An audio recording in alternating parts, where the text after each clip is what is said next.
beautiful country of ours called Guyana. And Guyana, it is time to enter room 592 where we unleash the truth with Dr. Yog Mahadeo alongside his co-host, senior journalist of Kaiser News, Mr. Leonard Gildarie. And this evening, their esteemed guests, Ossie Rogers and Joe Hamilton. Good evening, gentlemen. Good Good evening, evening. Mr. Kevin Smith. Joe, can you mute your mic, please? Good evening, Mr. Kevin Smith. Good evening, ladies and gentlemen. Good evening to Mr. Joe Hamilton, Mr. Ossie Rogers, and of course to my co-host, Mr. Leonard Gildarie. Ladies and gentlemen, right across this country, this beautiful country of ours, wherever you're joining us from, as well as coming from the United States, Canada, UK, the Caribbean, and elsewhere. Welcome to room 592, where we unleash the truth. And I think Uncle Joe's dog is behaving a little badly there. And so we are going to get Uncle Joe on the screen just now in a minute, ladies and gentlemen. But let me say to you tonight, it is with great sadness that we acknowledge the departure from this world of a great man, Mr. Owen Arthur, who, as we know, has withstood many attacks in his personality, stood up for his people as the longest serving prime minister of his country. And Mr. Owen Arthur, his last fight before departing this earthly life would have been a fight for democracy for Guyana and Guyanese. So, ladies and gentlemen, it is with a great degree of respect and a little degree of remorse and sadness that we say goodbye to Mr. Owen Arthur, a fine gentleman, a patriot, statesman, and an outspoken, passionate personality for regional integration. So I just wanted to spend those moments to say our goodbye to that great statesman, and certainly we are looking forward to featuring him sometime in the near future in room 592. Ladies and gentlemen, let me say again to you all, welcome to this room 592, where we unleash the truth. Mr. Leonard Gildarie, how are you tonight, sir? Pretty good, pretty good. As you were given those accolades, a good night to our good guest tonight. As you were given those accolades to Mr. Owen Hart, I recalled so vividly when he was here a couple of days back. I would say a couple of days back because it's all very fresh in my mind. And we were ribbing each other about the pepper pot, and I was telling him that our pepper pot is better than yours, and it's even better than your flying fish. And so he was there. I think he was very upset that I told him about his flying fish. But of course, I think we would be in a shock because I think even at this last moment that he was all ready for fire to stand up for the people of Guyana and of course the Caribbean. There's so much input that he would have made over the years. I could not help that. A big loss. Indeed, a big loss for not just Guyana, but the entire Caribbean. And ladies and gentlemen, you would recall that when we had Mr. Owen Arthur in our elections watch, he had spoken quite sharply about his views for a number of things, including his continued vision for regional integration and his views of what would have been, the removal of the rights of people to their votes, the basic rights of the ballot and stuff like that. And you know what, Leonard? I think Guyanese will remember for a long time. Guyanese are certainly going to remember for a very, very long time the fact that Mr. Owen Arthur would have taken his badge, if we recall that day in GCOM when he met with the Foreign Affairs Minister, would have taken out his badge in absolute disgust and say, here it is, you can take it back. So Leonard, he certainly stood up and he stood out in his fight and his representation of people, even, and I think Sir Ralph Gonzalez said it well, that his last fight, his last battle, was one in which he stood up for the Guyanese people. And so hats off to that gentleman again, ladies and gentlemen. And Leonard, thank you for bringing him on to Elections Watch, sir. No, it was a pleasure with him there, and as it continues, Sir James and the likes and the rest of them. I think we're all in a better place because of the contributions of these men, whether you like the politics or not, whether you agree with them or not. It's always a good thing to listen to former statesmen making the input, telling you a little bit history and the relationships and so on between the different countries. The world has become a bit smaller now, or a lot smaller because of the internet and social media and so on. So I think it is all good in terms of development for our good country. Right. And so, ladies and gentlemen, let's get on with our discussion for tonight then. Just before I go over to Mr. Joe Hamilton, Mr. Joe Hamilton, sir, tonight we need to talk about lapsus linguae. You know, that slip of the tongue is no fault of the man. And so we want to talk a little bit about that and your years having been in politics, sir, against the backdrop of, you know, the former prime minister that would have advised his younger brother to put aside the Constitution, and then today or yesterday saying it was lapsus linguae. Ladies and gentlemen, we learn every day, and Mr. Hamilton Green, sir, you continue to be a friend to Room 592, and, you know, we have heard your phrase lapsus linguae, and we certainly have learned from it. But before I get to Mr. Joe Hamilton, ladies and gentlemen, there is another matter that I just want to quickly address. And that is, there is a gentleman on your screen, Mr. Winston Rogers, that we call Ossie Rogers or Ossie Rogers. Mr. Ossie Rogers, as you know, ladies and gentlemen, or if you may not know, let me tell you now, he is a Guyanese. He has been here all his years, up to recently when he would have migrated to the USA. And so he is not a revokee. He is not a deportee. He is not a comebackee. He has been there in Guyanese politics for a long time, giving his voice where it is needed. And Ossie Rogers, on behalf of your Guyanese brothers and sisters, I want to congratulate you, sir, for taking that stance you did. Mr. Rogers did a one-man stand-up in Philadelphia, I believe it was, where the Secretary of State was giving a speech. And so he stood there to thank the Secretary of State for his stance on Guyana and in announcing the sanctions upon the Guyanese, those people who are thwarting the will of the electorate. And he has also engineered, created, if you will, and has gotten already a lot of signatures for a petition that he is also delivering to the U.S. government, calling for their continuous vigilance over the state of affairs in Guyana. So, Ossie, I want to come to you first, my brother, and telling you congratulations for your hard work there.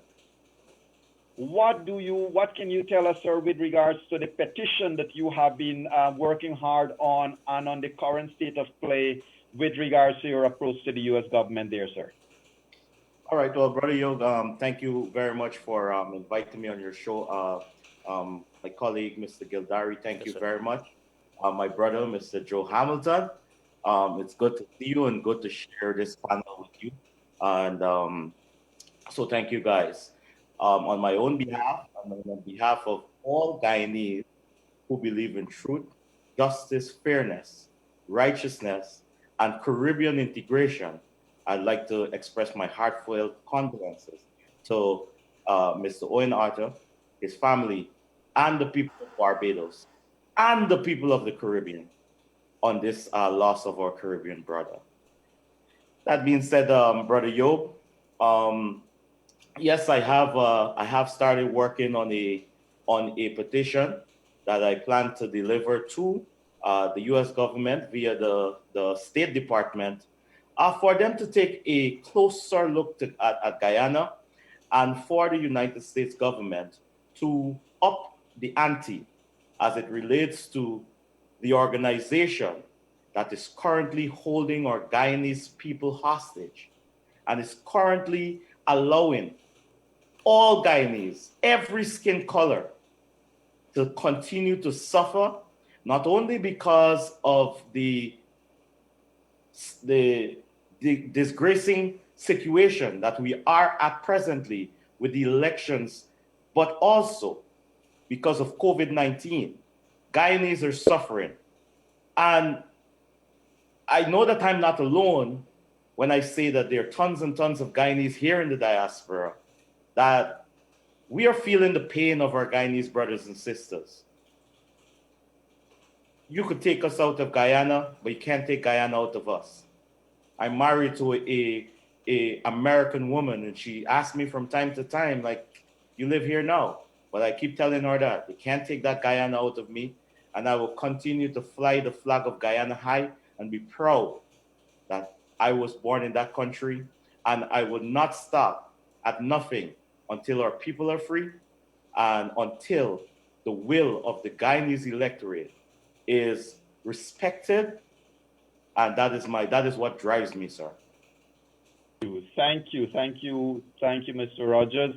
Ladies and gentlemen, indeed, that is patriotism to its core, where, regardless of where we are, and we know this is true for all of our Guyanese brothers and sisters, wherever they are living, that we may be removed from Guyana, but you cannot remove Guyana from anyone. Everybody remains true to these Guyanese mentality, the Guyanese thoughts, and in tune to the Guyanese politics, regardless of which side of the divide they're on.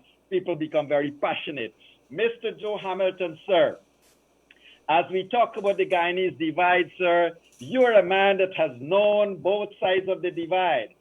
Ladies and gentlemen, Mr. Joe Hamilton sits here with distinction of having, and I say this with respect to him, not many persons could sit here and say they know the mentality, they know the thinking, they know the modus operandi of all sides in the political spectrum.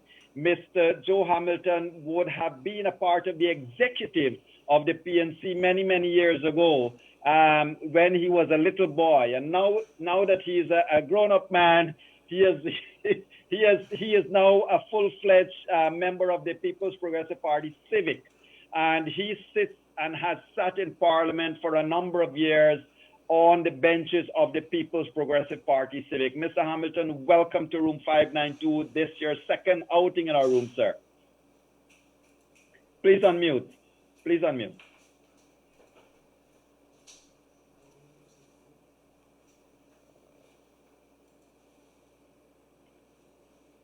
Still can't hear you. You need to unmute.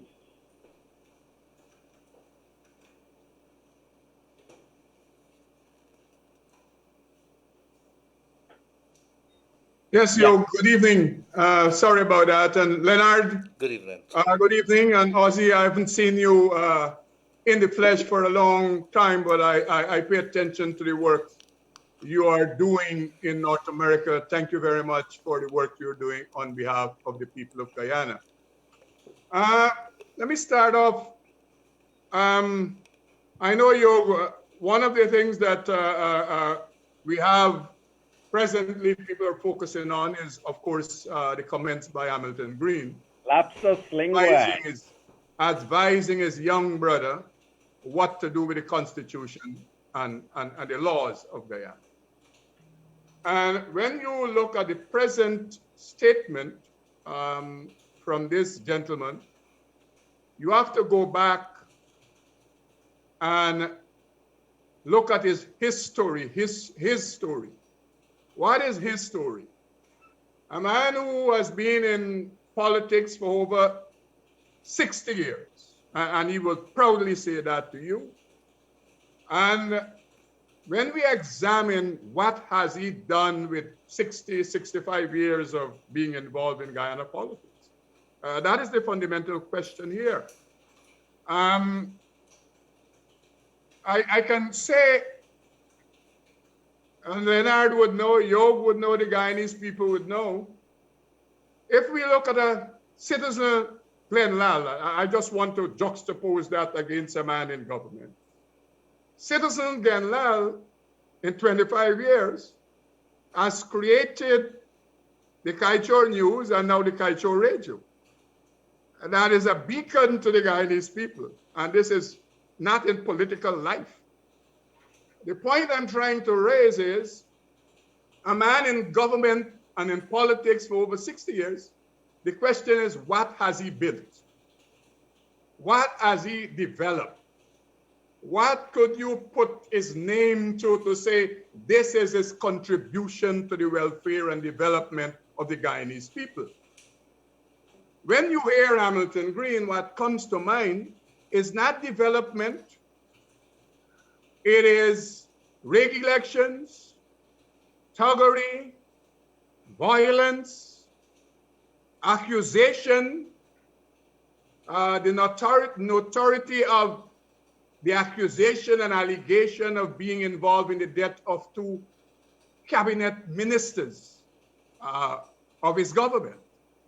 So that is his CV, you know. So for me, I am not shocked when I hear Hamilton Green advising Granger in that regard. And now we attempt to suggest that it was a slip of his tongue. Now, Yog, and you know, you're a religious man, you know that they says that it is what comes out of your mouth defile you. And it says also thoughts breed words and words breed actions. So many of the things, if not all of the things we say, it is some way revolving in our heads there, and whether it's good or bad. And therefore, it wasn't a slip of the tongue. It was the way he feel, the way he believe things should play out, and how Granger should deal with the situation. But the question is, what is sad is not even recognizing that this is not 1970s and 1980s. We are living in 2020, in the 21st century. And that is sad about all of these guys. They're of the view that they can bully and they can attempt to steal government and elections. And all we would do, Yog, Leonard, and Ossie, and all of us, and all the generation after me, they would just go home and cower and mope, not understanding it's a different time. It's a different place. A young man was 30 years old. He came into this world after 1992, and what he is accustomed to is freedom. To do what he wants to do, to say what he wants to say. And he will not give up that. He will fight to protect it. That is the reality of this country. And that is the reason why you see, and Leonard, you're in the media, you would know more than I do. Young people, young professionals, doctors who will lay aside their profession, lawyers who will lay aside their profession and earning for 30 odd days. And they get up early in the morning and they went to the convention center because they recognize that this is bigger than the money that I could have earned over the period.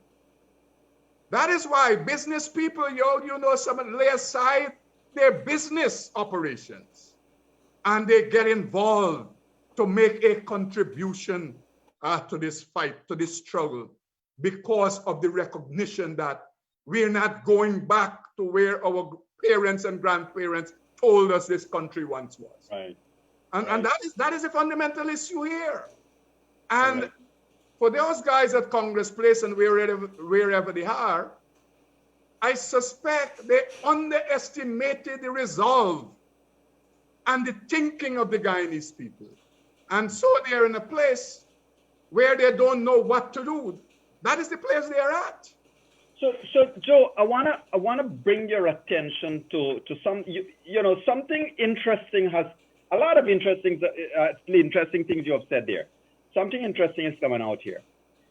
David Granger, Joe Harmon, Moses Nagamotu, and with respect to you and a number of persons like yourself, sir. you guys would have all emerged out of the politics, shaped by the politics of the 1970s, 1980s, and directly you were beaten into shape by the anvil and hammer of those times. How is it that Mr. Joe Hamilton could see politics and see the world with this view, whereas persons who were your comrades and even Moses Nagamutu from the PPP side is now on that side, that are seeing it so differently that it is now a discussion of people are calling on Granger to put aside the Constitution. How is it that we have come this full circle of wanting to go back to the 1970s and discard Constitution and everything, sir? Because for me, I can briefly lay out my history, and some is already known. I grew up in a PNC house. My grandparents were PNC. I can say to you and to your viewers, many people would hear this for the first time. I acquired a PNC scholarship to go to secondary school, because in those days, once you didn't make QC or bishops, you had to pay to go to secondary school. And so I'm trying to show you how close my family would have been to the People's National Congress, that the fact that of 5 persons that year in 1966 who got PNC scholarship, I was one of those persons. Subsequently, by the age of 25, I had the thoughts about Black liberation and all the other things, and I participated in activities then as a member of the House of Israel that I have laid out before the public and the people 3 days in the box at the Rodney Commission of Inquiry. So that people. Let me pause. But isn't Black liberation and evolution and whatever as it is, isn't it still important to Joe Hamilton? It must still be important to you. Yes, it is still important to me, but it is important when it is justiciable. It is not important when it is promulgated from the thought process of racial domination and racism. So yes, I am what I am. I'm a child of the African generation that came here as slaves. And no denying, I have strong beliefs about African Afro-Guyanese development. But in the context... I think you have said something there, Joe Hamilton. I mean, Mr. Hamilton has said something there that I think the country should take note of.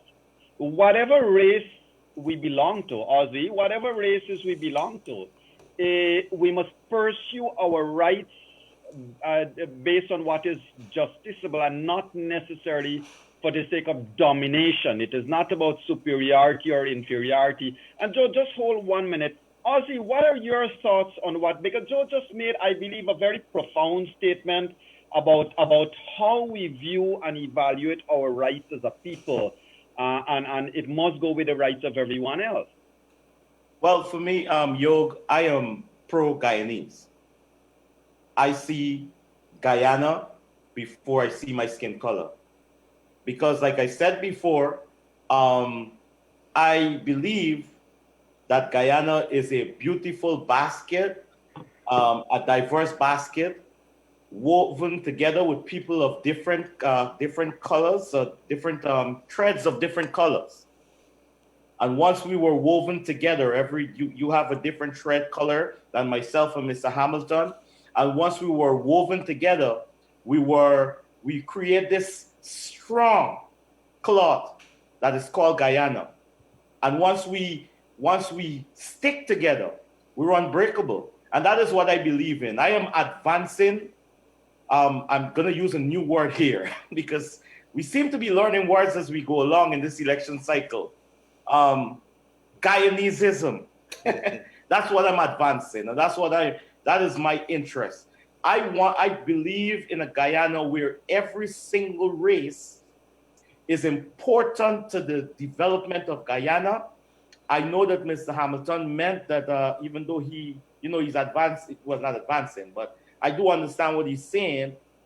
And I am with him with that, because we have to also have Afro-Guyanese brothers to go back and to teach our Afro-Guyanese friends that it's not about Afro-Guyanese domination in Guyana. We all have an equal right to the Guyana pie. And we must have Afro-Guyanese brothers like Mr. Hamilton and others who are engaged in that conversation to ensure that our Guyanese brothers understand that, listen, at this Guyana head table, all are welcome and all are equal. The party that is in power, however, does not believe that based on its history and its current doctrine. They believe, and they have been advancing, a Afro-Guyanese domination, which cannot work. It will never work. We, Guyana, is at our strongest when we are united, when every single Guyanese feels as though they have an equal right to the Guyana pie. And that is the part where I'm gonna continue to teach, where I'm gonna continue to advocate. I'm advocating Guyana, Guyanese, every single one of us, myself, Mr. Hamilton, Yog Mahadeo, Leonard Gildarie, Lennox Schumann, because I want to include our Amerindian brothers and sisters into this. Every single Guyanese have an equal right at the Guyana head table, and every single Guyanese must be respected equally at the head table. And that is what I'm advancing. Right. So, Joe, I want to come back to you because, it is true what you said there. Guyanese brothers and sisters, I think throughout our history, many times we seem to be subsuming certain values. I don't think it is good for any, whether you call it race or culture or religion or whatever, it is not good for anybody to subsume their ancestry into anything else. What we do is we uphold our ancestry, we uphold our values, but at the same time, it is not upholding to be superior, right? So it is upholding to live equal with. Yes, and you're upholding your ancestry should not be to oppress. Yes. And I am saying these things because, there was a time when I viewed the PNC in the Burnham days as I have to support them, even though I recognize that it was a dictatorship oppressing people. I thought because our foreparents came on the same slave ship, it was my duty. Of course, I was 25 years old at that time. With time and circumstances and operating in the leadership of the People's National Congress, there is that recognition that this folly that many people still believe, because a person looked like me in government, he would take care of my interests. I think that is the fundamental issue. And my experience has been that I know many people looking like me who have not done anything for people looking like me, who have had the political power, who have had the authority to do.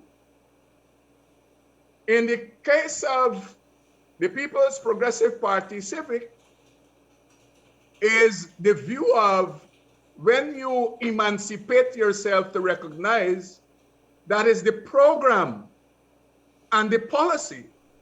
It is not the ethnic origin. Benefit will only come, can only come, development would only come via the program and policy, and not ethnic origin. And I have had, I don't have the time to speak about some of the experiences with many of the people today who want to take us into a dictatorship, that they don't care a damn about black people. They care not about no people, any people. They just utilize black people for political power. That is what it is. And in the case of David Granger, what drives him is this. He believes that, and in some of his writings, he has come close to basically saying it. Just Sunday, I think I was reading something where he believes that the people of African origin, they laid out this country called Guyana, and other people came after, and they benefited more than us. And that is the ideological concept. Lord, all the fancy language that they try to suggest, that is the foundation that the Granger cabal is built on. And that is the reason why Freddie Kissoon making a comment that it is this thought process that this 29% people of a certain race, they have a right to govern the 71%. And Granger said it in a press. You can go back, Leonard, you can go back in 2015 speaking to a political rally in Linden when he said we were born to rule, we were born to govern. That is divine right. So that is what is playing out here, where people think they have divine right to rule and to govern us. Secondly, so that in that regard, let me ask you this then, because as you know, I mean, I don't want this to become a discussion about races, because it is something that we want to preserve. Discussion on the race maybe for some well-crafted out sessions when we can have a number of persons joining. But Joe, you have been part of the PPPC for a number of years, and I rather suspect it is from the civic component rather than the PPP component. Correct me if I'm wrong, but yes. But Joe, you and I mean, with due respect, I say this: you have yourself, you have persons from Amerindian ancestry, you have persons from Indo-Guyanese ancestry, you have persons from Afro-Guyanese ancestry, and so forth, all in the PPP. Mr. Joe Hamilton, since joining, even go back to a couple of years when you first joined the PPP, sir, were you at any time dealt any such language or attitudes that made you feel in any way put in any racist corner by any of the PPP persons, leadership people there? No, not at all. And to tell you, we have frank and fearless conversation, and that is why, for me, I had no difficulty. But in 2011, I had to make a choice, and I chose to support Donald Ramotar and not David Granger, because my assessment of David Granger is just what he has become, what he is. That is the point, you know. And I say this to people: when a man says to you that his idol and his mentor is Burnham, what else you expect him to be? That is what I am confused by intelligent people now recognizing that Granger is this. This man laid out himself before the country in 2011. He said that Burnham ideology is still relevant. Burnham, he didn't say Mandela is his hero, you know, or Martin Luther King or Mahatma Gandhi. You understand the point is? And that is why, for me, it was an easy choice for me to make to support Donald Ramotar and the People's Progressive Party, simply because under no circumstances would I have supported David Granger. And my decision is borne out with time. And so we have a situation, and what Yog makes our condition and situation tragic at the moment is that I believe fundamentally that David Granger is mentally unstable. I believe so. Because if you follow, he's not on this earth when things are happening that are earthly things, and he's somewhere else. So I don't, and you know, I say this to you, I said it the other night. I made some comments first time to the public that I have never made. It is not the first time a PNC leader has found himself in a place like this. Desmond Hoyt in 1997-98, he found himself in a place like this, Yog, I was there, I was in the room, I can speak first-hand knowledge. And because he had the political experience, because he had political relationship, because he intellectually superior to David Grange, and because he was psychologically stable, when he reached the road down, he set out to make Guyana ungovernable because he hated Janet Jagan with a perfect hate. And when after he completed that, he was being egged on to conclude it. And the conclusion would have only mean a coup. That is the conclusion. And I was in the room there when he, Desmond Hoyt, said to people who were seeking to goad him on and stoke his ego that I don't want on my CV Desmond Hoyt, the coup leader. You understand? It's recognized. And that is what, and therefore he set out to put in place a mechanism to bring it to an end, utilizing the three wise men. If you recall all of that, this was a process of a leader taking his party to a place. The same contestation about rigged elections. And elections that PPP won by 60,000 votes. PPP acquired 36 seats, I think, at that time, against PNC 25 and their small parties 4.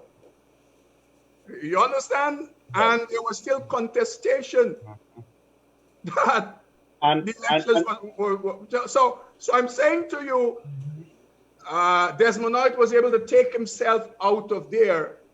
Granger don't have that type of leadership quality, and that is the reason why we're here. And you took us back to the Desmond Hoyt era, and you know, I'm mindful. Ossie told me today and reminded me, and you remember that time when Desmond Hoyt, I believe, made a valiant effort to cross the divides, because Hoyt would have probably inherited, well, not probably, inherited the Burnham era, and so it was deemed to be, of one particular political view. And I think Burnham's persons who did not agree with Hoyt's methodology started to call him Desmond Passad. Ossie, you remember that? I do remember, and but it goes back to show that since the PNC in its history has not embraced social cohesion, because he could have still been Desmond Hoyt looking out for Guyanese, but because there were people within the PNC who believed in Afro domination, and that Desmond Hoyt should not be doing anything, whether directly or indirectly, that was advancing our Indo brothers and sisters, advancing them economically or anything else. There were people in the PNC who believed that that should not have been happening. It should be pro-Black. Only Blacks should be getting ahead. So because Desmond Hoyt's policy seemed to be assisting others to advance economically, they call him Desmond Passad.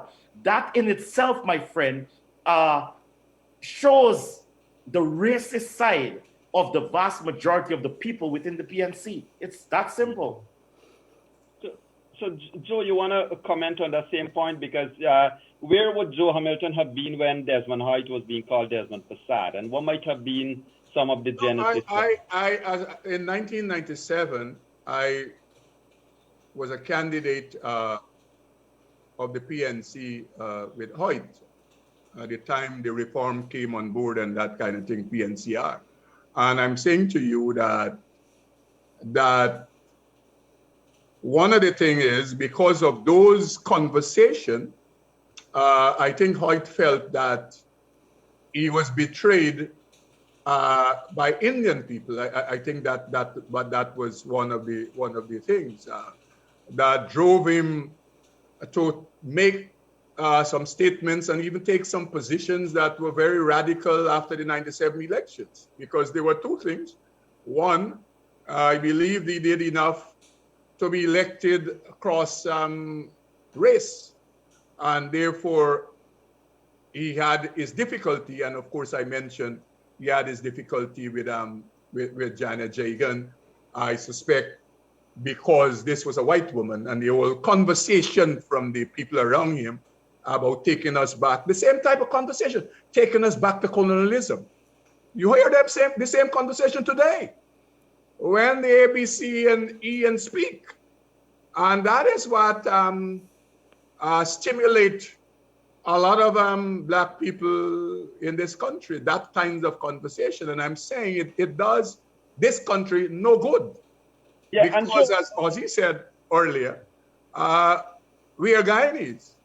Yeah, and Joe, on that point, isn't it true then, Ossie and Joe, and anytime any leader, I don't care what race they are, if they are going to call on a particular set of persons of ethnic thinking, you're doing two things. One is that you're building your own support, but two is that you're chasing others away, because you suddenly become conscious of one paradigm and therefore you're chasing others away. And I think by and large, that would have been one of the great downfalls of the Burnham days, Joe, because it would have been seen to be one-sided. And then when people like Rodney and the continued work of Jagan and so forth, they would have shown the population, well, you know, we all got to get together and fight against this because nobody's advancing. And bring that right down to 2015 through 2020 now. I dare say that the good life promised by the APNU AFC was just a good life for a handful of persons and not for the population and not for the supporters. But Joe, my question is, what then in Joe Hamilton's mind and Ossie Rogers' mind still enthuse the followers of the APNU AFC currently? What still gets them going the way they are going? Let me start off by saying this, Yo. When you set out to deliberately and consciously and with develop a multi-ethnic strand of politics and party, first thing you do is say it to the public. And you have to compliment Barry Jagdeo for saying this publicly. Like, listen, I will set out to have the PPP look like Guyana. He has said that publicly. And I have been on the journey. And I can say, without fear of contradiction, he has done everything possible over the last 5 years to ensure that that vision, that dream that he has, that it succeed.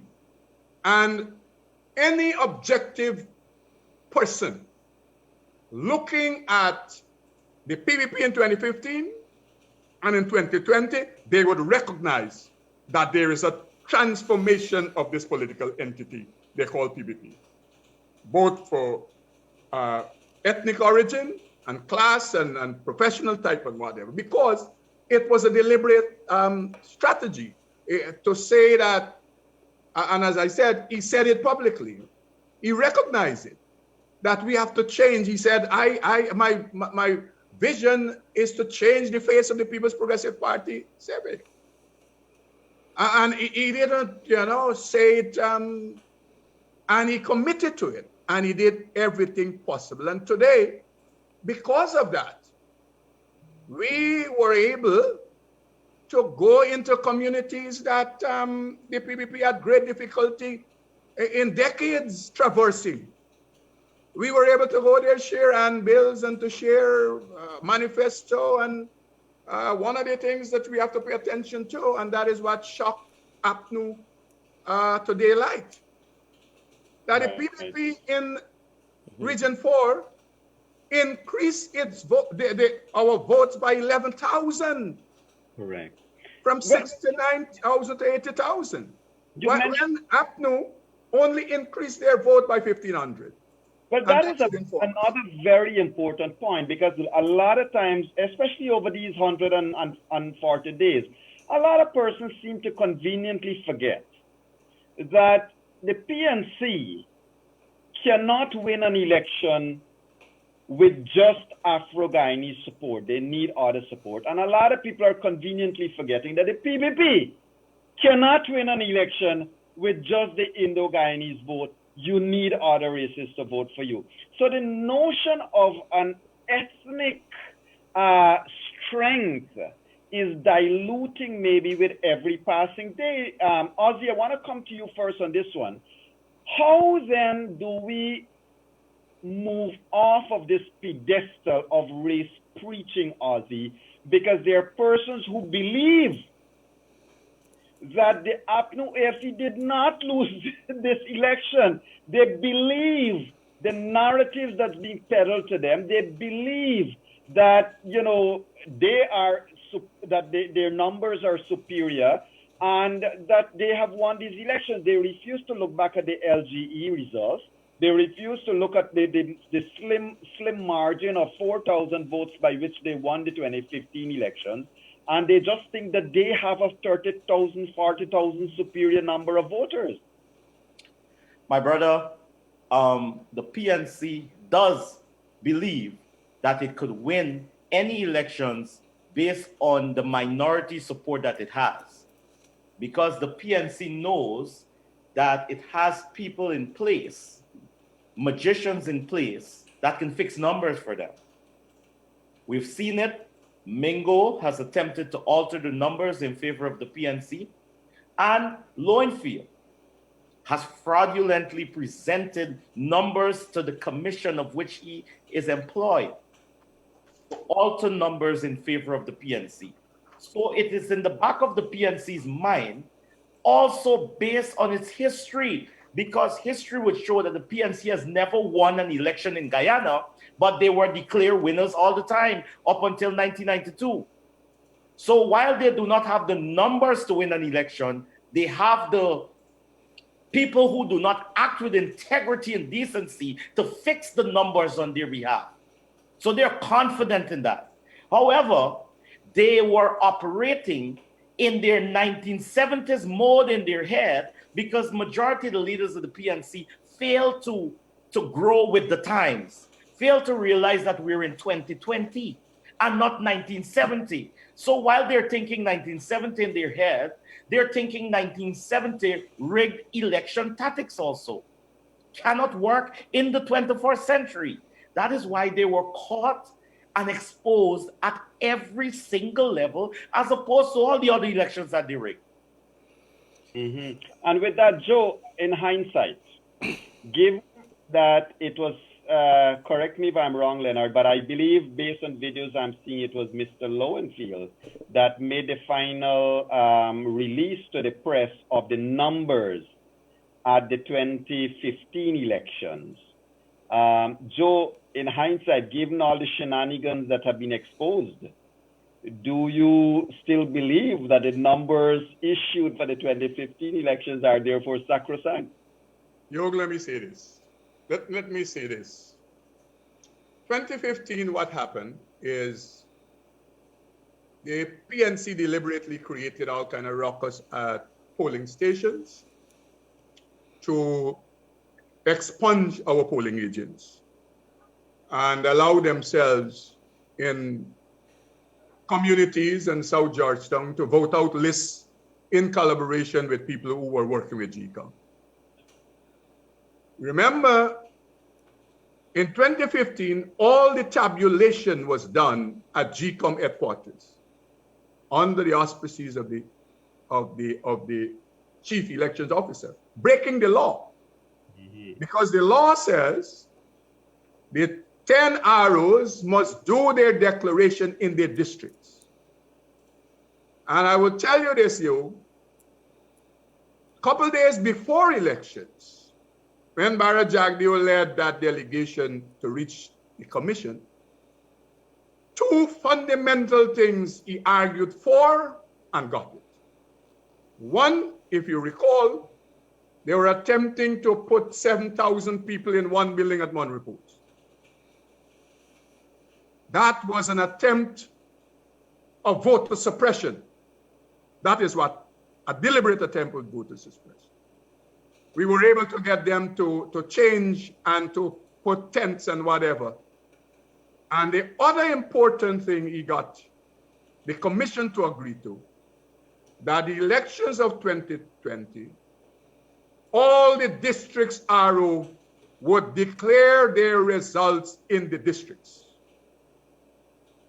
That is what throw the rigging attempt and plan upside down. Mm-hmm. Because by the 3rd, we had all the numbers of 9 regions.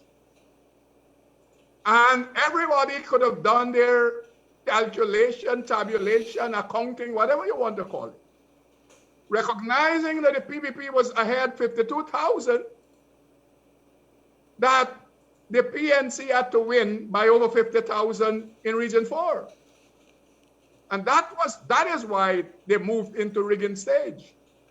Because they know under no circumstances they could have gotten that $50,000, 50,000 votes to surpass the PPP. Right.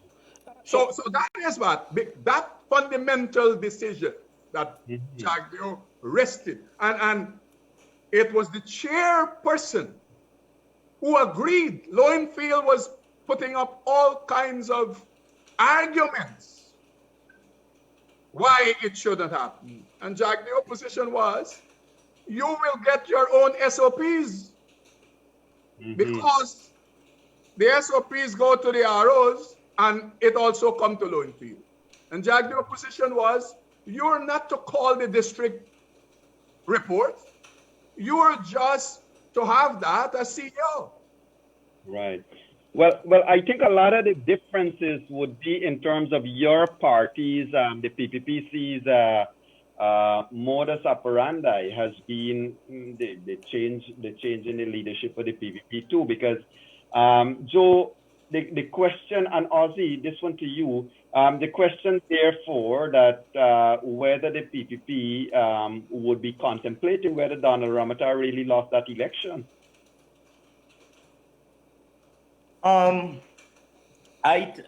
This is my personal view. Hmm. I'm trying to focus more, or my complete focus, on the 2020 elections, because Gotcha. this is the consequential election. Mm-hmm. This is the elections that currently have our people in Guyana suffering. I receive calls on Facebook Messenger daily. People are crying to me.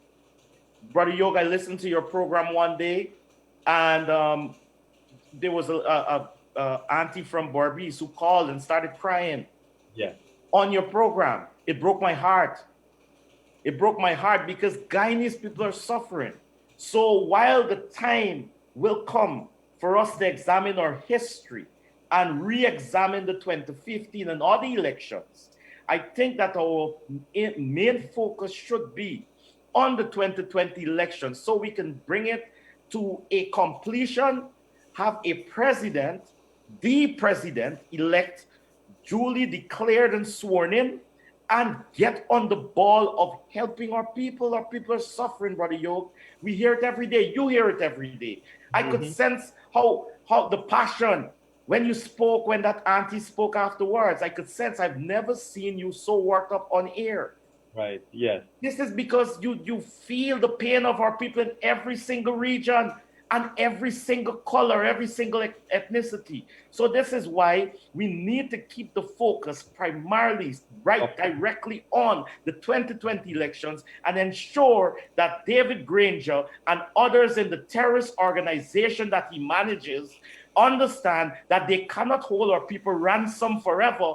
And we, the Guyanese people, have a strong resolve to ensure that the will of the people is respected. And they are Guyanese, inside and outside of Guyana, willing to go the extra mile to ensure that the will of the people and their votes is respected. And I Right. thank you for that. If I may, gentlemen, good night again. I want to bring you to the statements of the Prime Minister Moses Nagamutu, who has been making statements through the Guyana Chronicle, writing in his column there. So I want to ask you if you have read it, whether you believe that that is having talks at this point in time is a backdoor attempt to enter government by the coalition. There are some people who believe that. Which one of the statements? He's making a lot of statements. I think in a recent column over the weekend. Oh, the one that talks about shared governance and talks? Yes. Well, the position I have on that matter and the party, the People's Progressive Party Civic, we have the talks and we have the issue of governance after the declaration and a government is sworn in. I mean, the two things, one has to happen first before we can have the other. It's simple as that. Well, We have to have the conclusion of the elections, and then we discuss the issue of governance. I believe that this conversation now, and they have been having that conversation by different people at different times. They have been churning that out.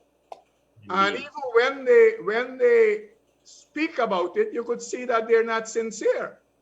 I believe that the guys, they want to be in a government so as not to go to prison. That is what it is, I believe.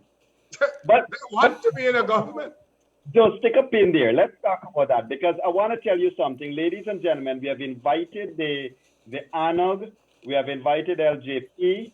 I've sent off an email to the Prime Minister, and I've asked the PPPC to name a representative to sit tomorrow night in room 592 to discuss this call for negotiation. So Joe, I want to come to you with something you just mentioned there. Man, you're bringing out a lot of things here tonight, and you know, it is really interesting. Joe and Ossie, is there a likelihood that Mr. David Granger is unaware of the truth of these elections? Because he said to the public, he has not seen the SOPs. He saw a spreadsheet. Is there a likelihood that Mr. Granger is unaware? Joe, you first. No, I don't think so at the moment. I think because of his mental state from day to day, that thought shift in his head. But I know, I am sure that he knows that he lost the election. I suspect pride, he can't come to grip with this, Yog, and I want to simplify these matters. Where this urban gentleman lost an elections to ordinary rural boy, you have to understand that is telling for Granger to live with. You understand me? Because if you know, and the ambassador spoke to the issue of sanctimonious. Sanctimonious is that you believe you're above people. And that is how he comes across. So he knows that he's aware that he lost the election. I want to believe. And is he aware fully of everything that his party is doing? Is he? I want to believe some of he's the architect of these things, and the execution is done by Armand and other people, but he's very much aware. Let me say this, you. Why I'm confident Granger is aware. The fact that Gaskin spoke out on this matter, it must mean that this matter was discussed in the family. I'm confident about that. And I suspect because Gaskin wasn't getting the type of traction and action, he decided that, listen, I have to go public so that the public can recognize that I'm not a participant in this. So yes, Granger is very much aware, but from day to day and time to time, he is, because of his mental state, as I have always argued, that he has some psychological condition because of how we operate over time. And that is the reason why, and Leonard, you're a senior journalist, that is the reason why they never allowed him to face the journalists over time. But how do you? Because Yes. that cognitive dissonance, you would have seen it coming out. And they are manipulating him, Armand and the crew, because they recognize he has that impediment. But he's very much aware of the results of the elections. He's very much aware that he lost the elections. I would say this. Before the recount, he might have been curious. And that is the reason why he agreed to the recount. But after the recount, he's very much aware that he lost the elections. Because after the recount, when we went into the box, you and Leonard, there is no contestation anymore. We have the physical ballots in our hand that were cast on election day, March 2nd. But how do you marry, Joe? How do you marry that against some people? Even you, I heard a little while ago, said that he might not be in his full mental capacities, but he's coming out speaking to the media or speaking on different forums, and very careful with his words. I will abide by the Constitution, by valid votes, and along those lines. How do you say? How does one say that maybe he knows what he is saying against mental capacity, lack of thereof? Because everything is staged for that moment and that period, and it has a time span to it. Half hour, 20 minutes. You understand me? And so when you have schizophrenia or your severe psychosis, there are times when you're normal. But most of the times, you take fantasy and fiction and make it reality. And so that is the and Harmon, and they're manipulating him daily because of that recognition that of this impediment. And so gentlemen, he's not where he should be. And gentlemen, my apologies there, sir. I want to ask you about something that has been bothering me. I'm not sure about you, but the whole issue of the deep division that has been brought about by this entire elections. How much of a damage has this elections done to the people of Guyana, the entire psyche of the people of Guyana? Well, let me say this. As painful as it is, as tragic as it is, in my view, I believe it's a good thing for Guyana. I believe so. And I've said that this on the campaign trail, that I believe it was a good thing that the PPP lost power in 2015. That you young people, under 40 and so, I don't have to go and speak anymore of PNC, you know. You're living it. You give me less work to do. Because you are living what the PNC is. And therefore, that has emboldened and strengthened young people. And young people are confident of what kind of country they want to live in and what kind of country they would not live in. And so, yes, Leonard, it is damaging, but we will overcome all of that. Thank you. So Ossie, I want to take you back to that question. I'm sorry we didn't give you an opportunity to respond, but handle both of them. One is, so I laughed aloud just now because, we said it on radio on elections was that, we would have heard, a lot of the young people would have heard from their parents of the PNC days, of the 1970s and so forth, and rigging elections, and now you're seeing what is it about. And you said it right. You politicians don't have to go tell the people here what used to happen in the past because they're seeing it for themselves. Ossie, over to you. And do you think Mr. David Granger is somehow or the other separate, divorced from the reality of what's happening in Guyana? Well, my brother, if you will indulge me, I want to go back to the question that Leonard asked, because I think my position will be very different from my brother, Joe Hamilton. Sure. I believe, and I strongly believe, I should say, that there should be no talks with terrorists. And I refer to the PNC, APNU, AFC, I'm labeling all of them as a terrorist group. What they are putting our entire country through is nothing less than terrorism. And this party has shown its proclivity to terrorism because it was a man by the name of Abdul Qadir, who was a mayor of Linden, who was a member of parliament for the People's National Congress, that was charged, convicted, and jailed in the United States for terrorism.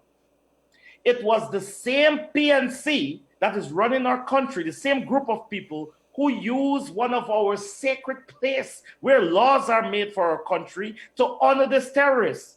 So they're guilty by association, and based on what is manifesting today, I can only refer to them as a terrorist organization.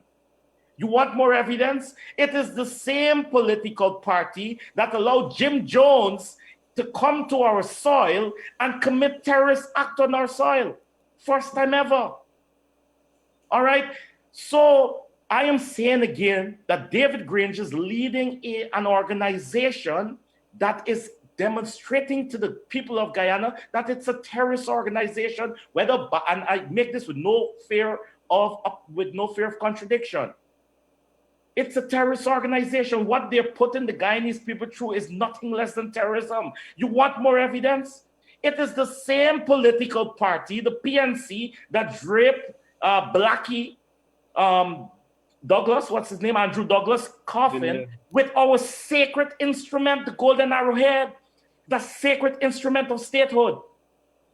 So tell me that I am wrong for calling this party a terrorist organization, and a terrorist organization that is willing to destroy its own people for political gain. We just see them. They just had political rallies or meetings or whatever you call it, breaking the protocols, the COVID-19 protocols, just because they want to get their message out there. They don't care anything about the health of their own people. Isn't that a terrorist organization, my brother? Tell me. So, Ossie, do you think that David Grange is fully aware of what's going on? I think so. But the difference between we have a similar situation as worked out in 1992 when Desmond Hoyt was cornered and wanted to do the honorable thing as the leader of his party. And there were those like Mr. Hamilton Green who said to him that you cannot do that. You should not give up power. And Hamilton Green, Desmond Hoyt had to get rid of Hamilton Green, hence the forming of the Good and Green Guyana. They had to get rid of him because they had this big rift in the PNC because Desmond Hoyt wanted to do the right thing and the honorable thing by conceding that he lost the elections. Hamilton Green and the thugs said never. So they had a splitting of the party. However, Desmond Hoyt, say whatever you want to say about him, at least he had a little bit of integrity and he put Guyana first. That's the difference between Desmond Hoyt and the leader of this terrorist the current leader of this terrorist organization, David Granger, because he don't care anything. So he's listening to Hamilton Green. What Hamilton Green said there the other day on Mark Benchcop's show, it is not whatever the fancy word, the fancy statement he used. It is a product of his thinking all the years. But the difference is, throughout the years prior to this time, when he said it, no one took him up on it. Whether it was fear of taking him up on it prior to 1992, fear that you might wind up dead, fear that they might take you out in the middle of the Atlantic Ocean in a helicopter, fear of victimization, you might have to run to Suriname and other places. Whatever it was, people never was able to take up Hamilton Green on these things. So he was able to say these things and get away with it, unlike 2020, because the spirit of the Guyanese people transcends race. And we are all resolved in calling out this PNC dictatorship, terrorist cabal, and we are willing to lay our lives down to ensure that our country is free. Right. Thank you very much Thank for you that. for that. And ladies and gentlemen, let me remind you all that you can continue you can relook at our shows by going on the Kaitier Radio Facebook page or on our, so far it is temporary YouTube channel. You can click on the link to join us live there. You are getting us. I know we are receiving messages from viewers, from listeners in Linden, in Pomeroon, in Cariveton, all over the place. People are listening on 99.1 FM, 99.5 FM. So we are live on radio, and we know that a number of television stations are also broadcasting this as we speak.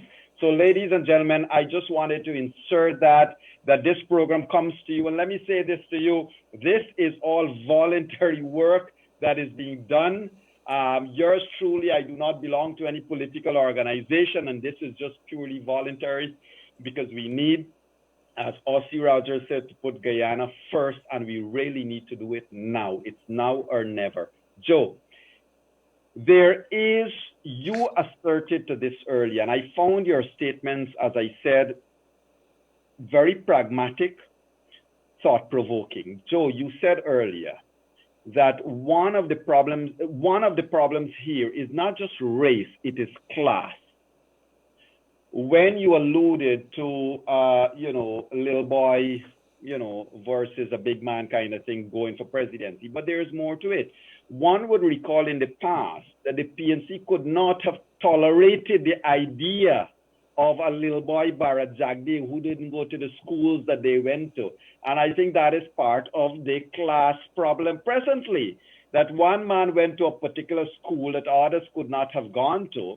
And so there's a class problem. So how far-seated, how deep-seated are class problems that even seem to belie or overtake race problems in this country? I have argued that a lot of what drives PNC politics is class. Race is caught up in it, but it's class. Because you have a situation where people who were Christianized first and urbanized, who thought that they were ordained to govern Guyana after the colonial people left. And what has happened, Yog, in the last 4 decades? We rural people, we have come and take over social space and political space and economic space. So a lot of times when you see people speaking, it's from a class perspective, but it might be that they're of a different race. But what is driving their thought process is the issue of class. And that is why I'm saying to you that fundamentally, I believe David Granger cannot wrap his head around this Judeo-Christian urbanized officer and a gentleman going to an elections and a rural young man winning that election. I think that is playing with his mental state. Mm-hmm. And what the people of that class, they utilize ordinary people to gain political power. It's not that they care about them. They utilize them to gain political power. And so that is a fundamental that is wrapped up in the politics of our country, the issue of class. Right. And we have done, for a lot of the people, the urban people, we have done too good, you. But our bottom line was, growing up in the rural communities of whatever race or ethnicity, mm-hmm. we were taught by our parents, grandparents, that education will take you out of this. Wherever and whatever you were in at the time, right. Education will take you out of this. And we adhere to that. And that has created new conditions. And people who have the pedigree as they see themselves, they have a difficulty with the new Guyana. They have a difficulty Certainly. with that. And so the education and the certificates we display on the wall do not necessarily make a man, right?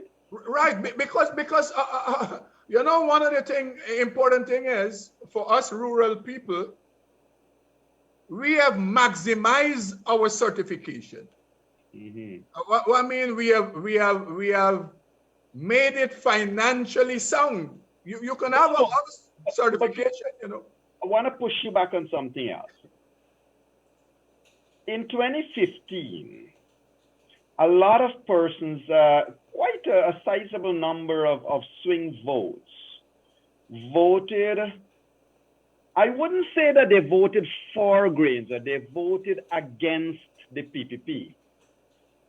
One of the thoughts that has been emerging but has not found its way into a thesis as yet, Joe and Ossie, has been that David Granger and team felt that these swing voters voted for them. But the actual fact was that these swing voters voted against the PPP. A vote against somebody doesn't mean we endorse you. It means we don't like what you did, and we're giving the other side, by that token, a chance. But Joe, they would have, Ossie, sorry, you first, but they would have let that chance go, Ossie. And in that regard, then, Ossie, the PNC felt that it owned those votes. Was that a monumental mistake, sir? It was indeed a monumental mistake, because I know of a lot of people who voted in protest of the People's Progressive Party. Like you rightfully said, they did not vote for, but their driving force was against, for whatever reason. There were some people, it was personal reasons. There were some people, it was like the pace was not fast enough. Every person that departed and voted for the coalition had a reason.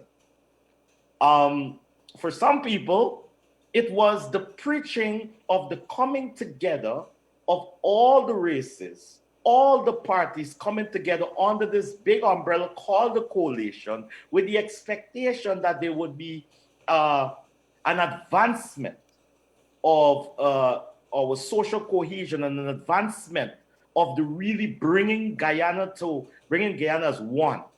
Finally, that we're really going to be together as one, with David Granger leading that. And also for some people, they bought into the propaganda of the APNU AFC, because they were telling you about how much people Bar Jagdeo got up out of his bed and went and killed, sneak out from security and stuff like that and went and killed. Some people believe that. Some people believe that, they stole all the money. Some people believe all sorts of things that was said by David Granger and his people. But what a lot of us fail to realize, we were just listening to the negatives of the PPP, but there was no speech or no plans and programs for the advancement of country.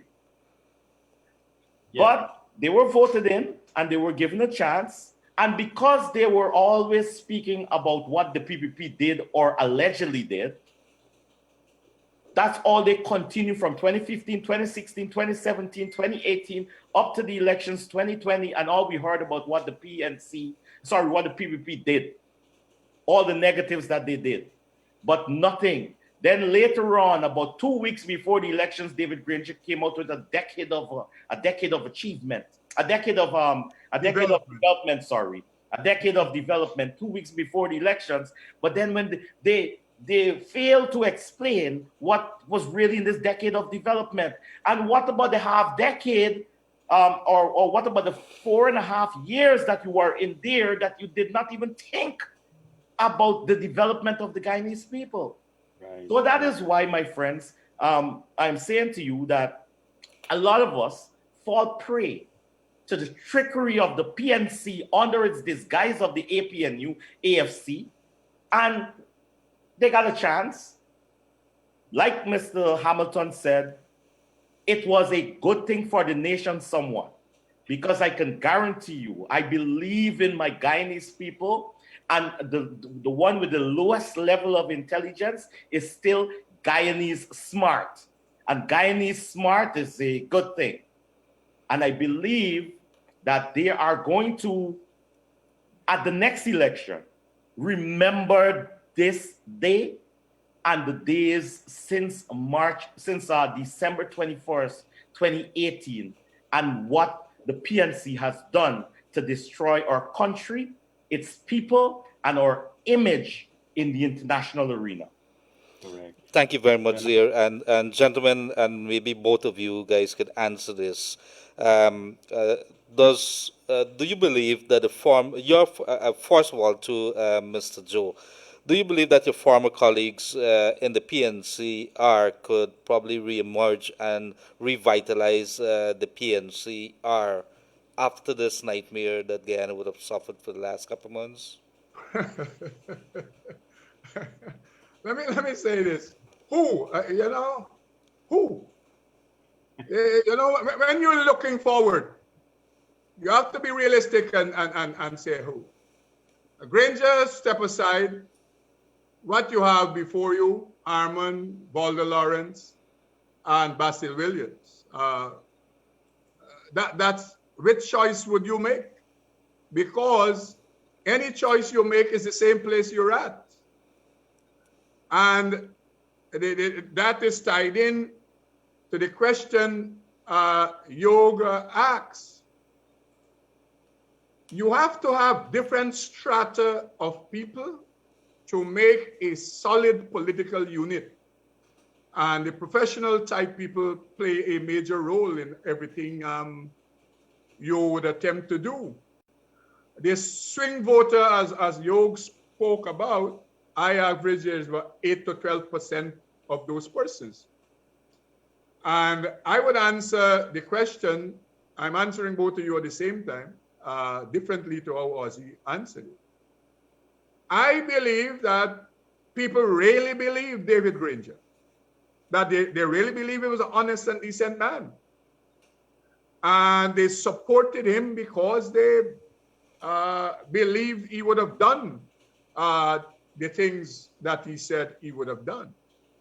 You would note some of the most angry people who have spoken out against Granger and his cabal were persons who supported him, and they will start their conversation by saying that they supported him because they really believed in the snake oil he was selling.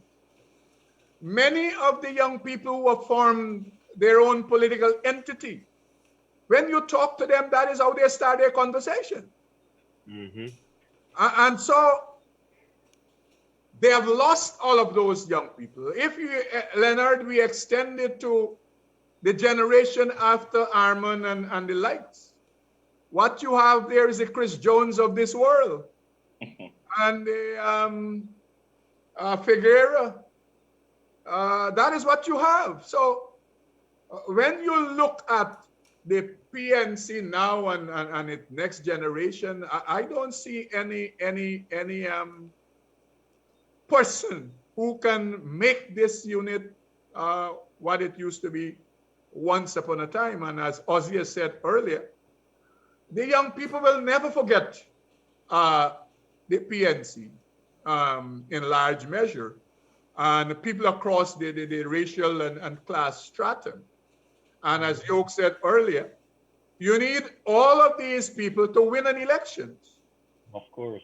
You need all of these people. The PP Civic recognized that, and that is the reason why the strategy and tactic was what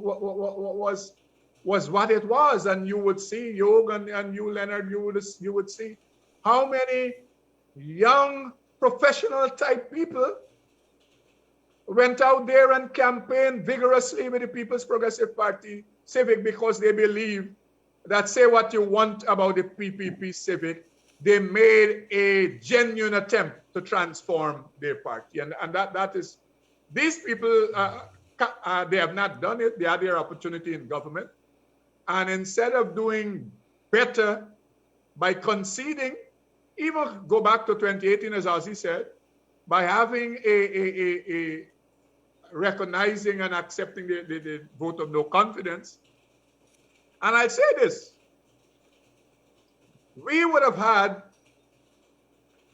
to pull out all the stops if Granger had gone to elections right away after the no confidence motion. They would have been a stronger competitor in the elections. But everything they did since then created conditions to give more people to look at the PVP and to make assessment and to make judgment. And the swing voters, in large measure, were able to really see Granger for what he is, a charlatan, a sanctimonious gangster, and all the other phraseologies you can utilize. Ossie? And so they're angry, I'm telling you. They say that to say that they're disappointed is an understatement. So Joe, we are almost at program time, and so whatever you, as your speaker would have said to you, Mr. Parliamentarian, can you kindly wrap up? Yeah, you have 1 minute more. No, the point is, is to say this. I have argued right through this process that this can only end one way: democracy winning out against dictatorship. I'm confident about that. And therefore, with all the things that are happening, I don't lose faith. Secondly, as I have said earlier, the young people know what country they want to live in, and they will not allow another type of country to develop here. And that's why they will put their time, their energies, their finances, and all their means to ensure that that happens. Thank you. My expectation is very urgently, the chair of GCOM will make a declaration, Irfan Ali will be sworn in, the PVP in government, and we go out there to work earnestly to give service to the Guyanese people. That is my expectation. Thank you. And there you have it, Mr. Joe Hamilton. Democracy will always win over dictatorship. Ossie, your closing comments, sir. All right. So thank you very much, Leonard and Yog, for having me on this program. It's always a pleasure being here. We are at a crossroad, our Guyanese people. And I want to, again, because it's important, draw or shed light, shine some light on the suffering of our Guyanese brothers and sisters. I want every single Guyanese to know that we are not divorced from your suffering. We in the diaspora I'm talking about, we see it, we understand it, we know it, and we are here with you. And I might be the face or one of the faces that is of this struggle here in the United States, but I'm not alone. There are tons and tons of us who understand their suffering and who are working tirelessly to ensure that democracy prevails in Guyana. The PNC has had an opportunity to show, or the PNC did show what they really are, what they're really about. And I believe that the PNC is dead and done. There's no coming back after this, because they were able to trick the Guyanese people twice, and they're not going to trick the Guyanese people a third time. So, my friends, I want to say hang in there, because justice is on its way.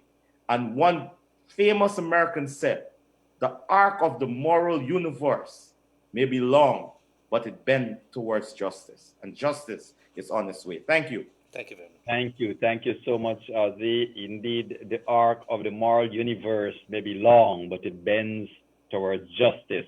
And Mr. Joe Hamilton, democracy will always prevail over dictatorship. Ladies and gentlemen, let me say on your behalf, thanks to Mr. Ossie Rogers, Mr. Winston Rogers, as he is better known by his peers, but we call him with our favorite name, you know, in Creolese, we always call everybody whatever name we know them by, so Ossie Rogers, and of course, Mr. Joe Hamilton. It's been a pleasure to have you both here in room 592 tonight, and we look forward to further future engagement with you both gentlemen.